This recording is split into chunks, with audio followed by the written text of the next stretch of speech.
Años o más de dedicarme al teatro de marionetas.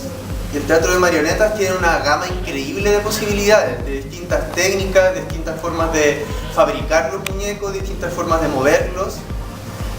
Y esto yo creo que es un poco lo que nace después de todo ese proceso de ir probando distintos métodos, de descubrir algo nuevo, un nuevo lenguaje.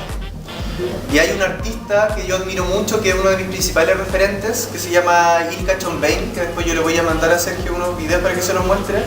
Y ella trabaja justamente con la fusión entre el cuerpo y el muñeco, porque toma otro significado. Ya no es solamente un muñeco que uno ve que se mueve, que es divertido y que puede ser bonito.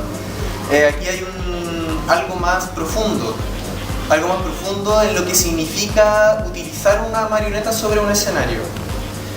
Es algo que yo no tengo 100% claro, por eso es como mi centro de investigación ahora. Como estoy enfocándome principalmente en eso, en descubrir ese significado que va más allá de simplemente utilizar una marioneta porque es estético, porque es bonito, porque creo que hay un sentido que descubrir ahí.